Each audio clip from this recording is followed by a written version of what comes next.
ਸਤਿ ਸ਼੍ਰੀ ਅਕਾਲ, ਸਵਾਗਤ ਹੈ ਸਾਰੇ ਹੀ ਦਰਸ਼ਕਾਂ ਦਾ। ਪੰਜਾਬ ਇਸ ਵੇਲੇ ਵੇਖ ਰਹੇ ਹੋ ਤੁਸੀਂ ਤੇ ਮੈਂ ਹਾਂ ਗਗਨਦੀਪ ਸਿੰਘ ਲੈ ਕੇ ਹਾਜ਼ਰ ਹਾਂ ਪੰਜਾਬ ਪੰਜਾਬੀ ਅਤੇ ਪੰਜਾਬੀ ਦੇ ਨਾਲ ਜੁੜੀਆਂ ਖਾਸ ਖਬਰਾਂ। ਸਭ ਤੋਂ ਪਹਿਲਾਂ ਰੁੱਖ ਅੱਜ ਤੋਂ ਵੱਡੇ ਫੈਸਲੇ ਦੇ ਵੱਲ। ਅੱਜ ਇੱਕ ਵੱਡਾ ਫੈਸਲਾ ਸੁਪਰੀਮ ਕੋਰਟ ਦੇ ਵੱਲੋਂ ਕੀਤਾ ਗਿਆ ਹੈ। ਖੇਤੀ ਕਾਨੂੰਨਾਂ ਦੇ ਉੱਤੇ ਸਟੇ ਸੁਪਰੀਮ ਕੋਰਟ ਦੇ ਵੱਲੋਂ ਲਗਾ ਦਿੱਤੀ ਗਈ ਹੈ। ਹੁਣ ਪੂਰੇ ਮੁਲਕ ਦੇ ਵਿੱਚ ਇਹ ਕਾਨੂੰਨ ਉਦੋਂ ਤੱਕ ਲਾਗੂ ਨਹੀਂ ਹੋ ਸਕਣਗੇ ਜਦੋਂ ਤੱਕ ਖੇਤੀ ਕਾਨੂੰਨਾਂ ਨੂੰ ਲੈ ਕੇ ਚੱਲ ਰਿਹਾ ਕਿਸਾਨਾਂ ਅਤੇ ਸਰਕਾਰ ਦੇ ਵਿਚਕਾਰਲਾ ਰੇੜਕਾ ਖਤਮ नहीं हो जाता।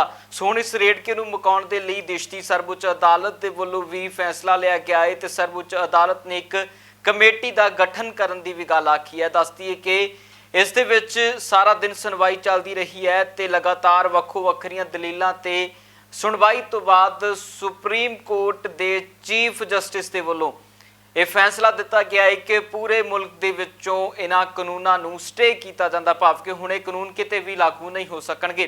इस दे उत्ते वकीलां दे जरिए सुणदे हां कि आखिरकार की कुछ इस कोर्ट दे विच वापरिया है, सुप्रीम कोर्ट ने किहो जिहे फैसले दिते ने।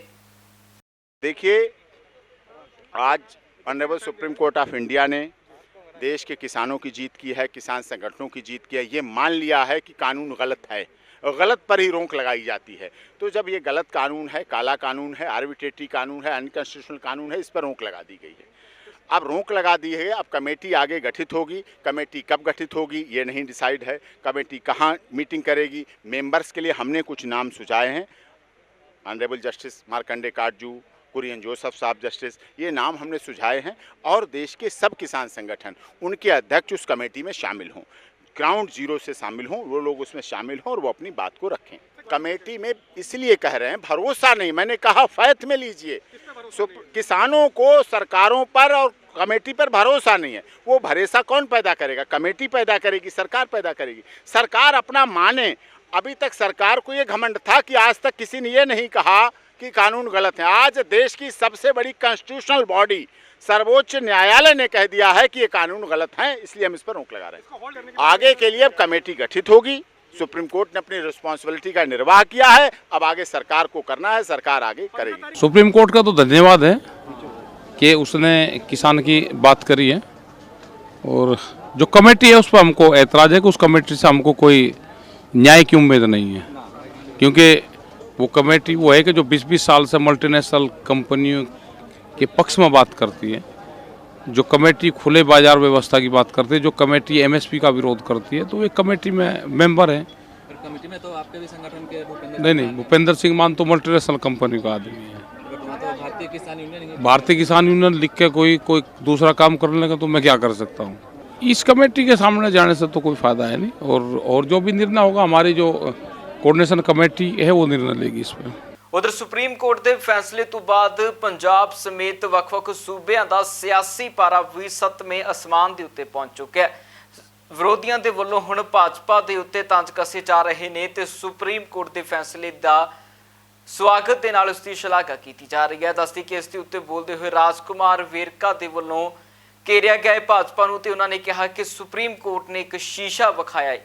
सुप्रीम कोर्ट ने आज केंद्र की सरकार को जो आईना दिखाया है, इससे एक बात स्पष्ट होती है कि ये मन मर्जी से केंद्र सरकार ने बड़े घरानों के साथ बैठकर कानून बनाए थे। ये पार्लियामेंट में ना तो बहस हुई, ना राज्यसभा में बहस हुई, तो ये थोपे के कानून थे। ये लोकतंत्र के कानून नहीं थे, ये लोकतंत्र की बहाली के कानून नहीं, ये किसानों के फायदे के कानून नहीं, किसानों के नुकसान के कानून थे। और आज 100 के करीब आंकड़ा पहुंचने जा रहा है किसानों की हत्याओं का। इसकी जिम्मेदारी भी केंद्र सरकार को उठानी होगी और केंद्र सरकार को माफी मांगनी चाहिए, किसानों को, देश के लोगों से माफी मांगनी चाहिए और इन कानूनों को फौरी तौर पे वापस लेना चाहिए। उधर श्रोमणी अकाली दल के आगुआं के वलों भी हुण भाजपा नूं निशाने दे उत्ते लिया गया है। हालांकि दस दईए भाजपा ते अकाली दल का रिश्ता भी खेती कानूनां दे चलदियां ही तिड़किया सी, पर उस तो बाद अकाली दल के वलों भाजपा नूं हर एक गल दे उत्ते घेरन दीयां कोशिशां हुंदियां ने ते हुण सुप्रीम कोर्ट के फैसले तो बाद भी अकाली दल ने अपना पक्ष रखिया। पंजाब समेत सारे देश के किसान जिहड़े है इहदा विरोध कर रहे हैं और उहदे ते रोक लगनी मैं समझदा कि केंद्र की सरकार ते बड़ा वड्डा तमाचा है। और साडे पार्टी प्रधान साहब ने बोलदे यही गल लोक सभा च भी कही सी, जदों बिल वापस करन जां बिल दे विरोध खड़े होए सी, ਕਿ ਇਹਨੂੰ ਸਟੈਂਡਿੰਗ ਕਮੇਟੀ ਨੂੰ ਭੇਜ ਦਿਓ ਤਾਂ ਕਿ ਜਦੋਂ ਕਿਸਾਨ ਸਹਿਮਤ ਹੋ ਜਾਣਗੇ ਜਾਂ ਕਿਸਾਨਾਂ ਦੀਆਂ ਗੱਲਾਂ ਇਹਦੇ ਵਿੱਚ ਪੈ ਜਾਣੀਆਂ ਤੇ ਤਾਂ ਲਾਗੂ ਕਰ ਲਓ। ਉਸ ਵੇਲੇ ਮੋਦੀ ਸਾਹਿਬ ਨੇ ਨਹੀਂ ਮੰਨੀ। ਅੱਜ ਮਾਣਯੋਗ ਸੁਪਰੀਮ ਕੋਰਟ ਨੇ ਜਿਹੜੀ ਰੋਕ ਲਾਈ ਹੈ, ਮੈਂ ਸਮਝਦਾ ਕਿ ਇਹ ਉਹਨਾਂ ਸਾਰੀਆਂ ਗੱਲਾਂ ਦਾ ਮੋਦੀ ਸਾਹਿਬ ਦੀ ਸਰਕਾਰ ਨੂੰ ਜਵਾਬ ਮਿਲ ਗਿਆ। ਉਧਰ ਦਿੱਲੀ ਸਿੱਖ ਗੁਰਦੁਆਰਾ ਮੈਨੇਜਮੈਂਟ ਕਮੇਟੀ ਦੇ ਪ੍ਰਧਾਨ ਮਨਜਿੰਦਰ ਸਿੰਘ ਸਿਰਸਾ ਦੇ ਵੱਲੋਂ ਸੁਪਰੀਮ ਕੋਰਟ ਦੇ ਆਏ ਫੈਸਲੇ ਦੀ ਸ਼ਲਾਘਾ ਕੀਤੀ ਗਈ ਹੈ, ਪਰ ਉਹਨਾਂ ਨੇ ਨਾਲ ਹੀ ਕਈ ਚਿੰਤਾਵਾਂ ਵੀ ਜ਼ਾਹਰ ਕੀਤੀਆਂ ਨੇ।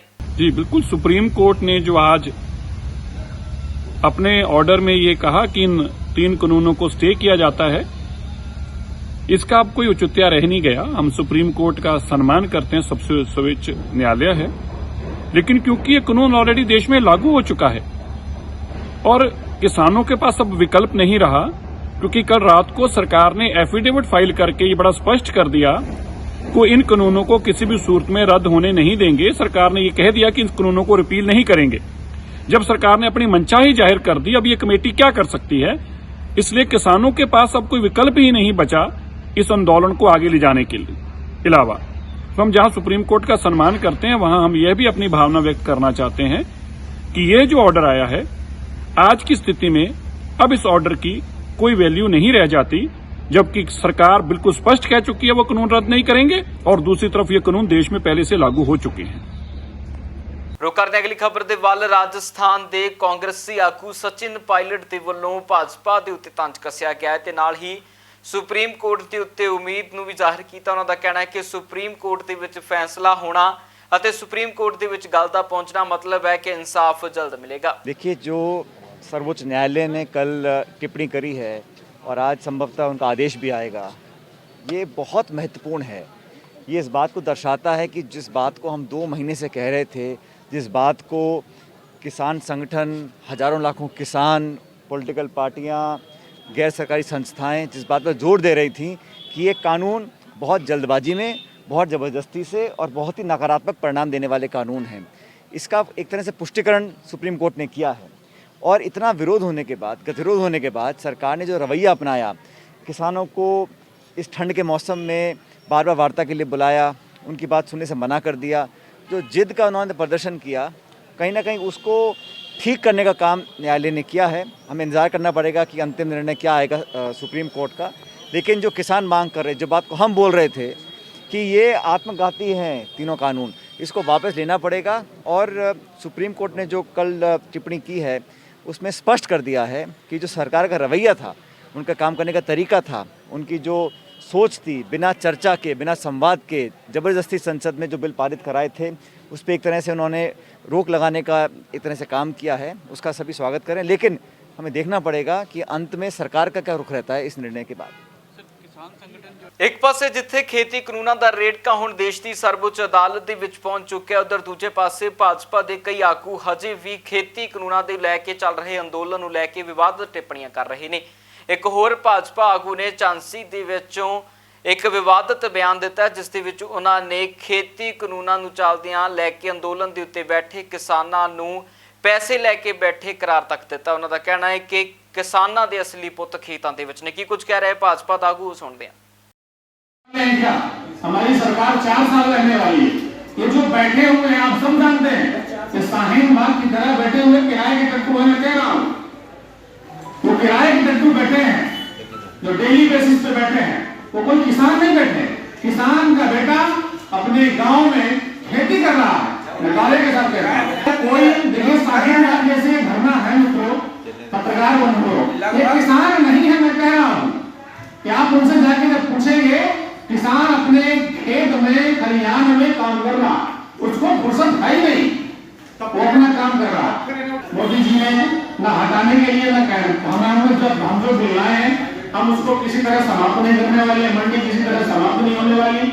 हमारा बिल में जो है वो किसान हित में है।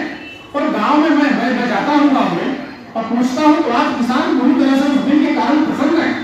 आज मंडी में 10 दिन लाइन नहीं लगानी पड़ेगी, तो मंडी की जरूरत नहीं। ਉਧਰ ਕਿਸਾਨਾਂ ਦੇ ਹੱਕ ਦੇ ਵਿੱਚ ਵੱਖ-ਵੱਖ ਜਥੇਬੰਦੀਆਂ ਦੇ ਸਮੇਤ ਆਮ ਲੋਕ ਵੀ ਨਾਲ ਖੜੇ ਨੇ ਤੇ ਉਹਨਾਂ ਦੇ ਵੱਲੋਂ ਇਸ ਵਾਰ ਦੀ ਲੋਹੜੀ ਦੇ ਮੌਕੇ ਕਾਲੀ ਲੋਹੜੀ ਮਨਾਉਣ ਦਾ ਐਲਾਨ ਕੀਤਾ ਗਿਆ। ਅੰਮ੍ਰਿਤਸਰ ਦੇ ਚੌਂਕਾਂ ਦੇ ਵਿੱਚ ਪਤੰਗਾਂ ਦੇ ਉੱਤੇ ਕਾਲੇ ਕਾਨੂੰਨ ਰੱਦ ਕਰੋ ਦੇ ਸਮੇਤ ਵੱਖ-ਵੱਖ ਨਾਅਰੇ ਲੈ ਕੇ ਖੜੇ ਲੋਕਾਂ ਦਾ ਕਹਿਣਾ ਸੀ ਕਿ ਅਸੀਂ ਕਿਸਾਨਾਂ ਦੇ ਨਾਲ ਹਾਂ ਤੇ ਕਿਸਾਨਾਂ ਦੇ ਹੱਕ ਦੇ ਵਿੱਚ ਜੋ ਵੀ ਕੁਝ ਨਾਅਰੇਬਾਜ਼ੀ ਅਤੇ ਜੋ ਕੁਝ ਅਸੀਂ ਕਰ ਸਕਦੇ ਹਾਂ ਅਸੀਂ ਜ਼ਰੂਰ ਕਰਾਂਗੇ। ਦੇਖੋ, ਲੋਹੜੀ ਦਾ ਤਿਉਹਾਰ ਸਭ ਤੋਂ ਪ੍ਰਤੀਕ ਤਿਉਹਾਰ ਮੰਨਿਆ ਜਾਂਦਾ ਹੈ, ਪੂਰੇ ਹਿੰਦੁਸਤਾਨ 'ਚ ਮਨਾਇਆ ਜਾਂਦਾ ਆਪਾਂ ਆਪਣੇ ਢੰਗ ਨਾਲ। ਔਰ ਜਿਹੜੀ ਪੰਜਾਬ ਦਾ ਕਲਚਰ ਆ ਉਹ ਗੁੱਡੀਆਂ ਡਾ ਕੇ ਮਨਾਇਆ ਜਾਂਦਾ। ਅੱਜ ਅਸੀਂ ਗੁੱਡੀਆਂ 'ਤੇ ਲਿਖ ਕੇ ਕਾਲੇ ਕਾਨੂੰਨ ਵਾਪਸ ਕਰੋ, ਇੰਡੀਅਨ ਗੌਰਮੈਂਟ ਫੇਲ, ਇਸ ਤਰ੍ਹਾਂ ਦੇ ਮੈਸੇਜ ਦੇ ਕੇ ਅਸੀਂ ਸਰਕਾਰ ਨੂੰ ਜਗਾਉਣਾ ਚਾਹੁੰਦੇ, ਜਿਹੜੀ ਸੁੱਤੀ ਸਰਕਾਰ ਨੂੰ।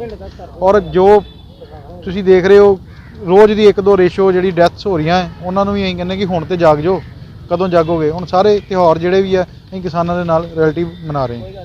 ਜਿਹਦਾ ਜੋ ਯੋਗਦਾਨ ਬਣਦਾ ਉਹ ਆਪਣਾ ਕਰ ਰਿਹਾ, ਆਪਣੇ ਤਰੀਕੇ ਨਾਲ ਕਰ ਰਿਹਾ। ਕੋਈ ਕਾਪੀਆਂ ਸਾੜ ਰਿਹਾ, ਕੋਈ ਕੁਛ ਕਰ ਰਿਹਾ, ਕੋਈ ਕਿਸੇ ਤਰ੍ਹਾਂ ਕਰ ਰਿਹਾ। ਇਹ ਤੇ ਹਰ ਇੱਕ ਦਾ ਆਪੋ ਆਪਣੀ ਮਰਜ਼ੀ ਆ। ਤੁਹਾਡੇ ਵੱਲੋਂ ਕੀਤਾ ਜਾਏਗਾ ਕੁਝ ਕਿ ਨਹੀਂ? ਨਹੀਂ, ਹੁਣ ਬਸ ਅਸੀਂ ਅੱਜ ਆਪਣਾ ਜਿਹੜਾ ਗੁੱਡੀਆਂ ਤੇ ਲੈ ਕੇ ਮੇਨ ਸਾਡਾ ਗੁੱਡੀਆਂ ਦਾ ਹੈ, ਅਸੀਂ ਗੁੱਡੀਆਂ ਤੇ ਲੈ ਕੇ ਆਪਣਾ ਪ੍ਰੋਟੈਸਟ ਜੋ ਵੀ ਆ ਉਹਨਾਂ ਦਾ ਕੀਤਾ। ਅਸੀਂ ਕਿਸਾਨ ਤੇ ਨਹੀਂ ਆ, ਅਸੀਂ ਫਾਰਮਰਸ ਨਹੀਂ ਆ, ਲੇਕਿਨ ਜ਼ਮੀਰ ਸਾਡਾ ਉਹਨਾਂ ਦੇ ਨਾਲ ਆ। ਇਨਸਾਨ ਜ਼ਰੂਰ ਆ, ਕਿਸਾਨ ਹੀ ਅੰਨ ਉਗਾਉਂਦਾ ਤੇ ਆਮ ਪਬਲਿਕ ਖਾਂਦੀ ਆ। ਅਸੀਂ ਜੋ 26 ਤਰੀਕ ਤੋਂ ਪਹਿਲਾਂ ਵੀ ਕੋਈ ਇਹੋ ਜਿਹਾ ਮੈਸੇਜ ਲੈ ਕੇ ਆਵਾਂਗੇ ਜਿਹਦੇ ਨਾਲ ਮੋਦੀ ਸਰਕਾਰ ਨੂੰ ਇੱਕ ਸੁਨੇਹਾ ਪਹੁੰਚੇ ਆਪਣੇ ਵੱਖਰੇ ਤਰੀਕੇ ਨਾਲ। ਪੰਜਾਬ ਇਸ ਵੇਲੇ ਦੇ ਵਿੱਚ ਫਿਲਹਾਲ ਦੇ ਲਈ ਇੰਨਾ ਹੀ। ਫਿਰ ਮੁੜ ਹਾਜ਼ਰ ਹੁੰਦੇ ਹਾਂ ਨਵੀਆਂ ਤੇ ਤਾਜ਼ਾ ਅਪਡੇਟਸ ਦੇ ਨਾਲ। ਤਦ ਤੱਕ ਲਈ ਮੈਨੂੰ ਦਿਓ ਇਜਾਜ਼ਤ। ਬਹੁਤ ਬਹੁਤ ਧੰਨਵਾਦ।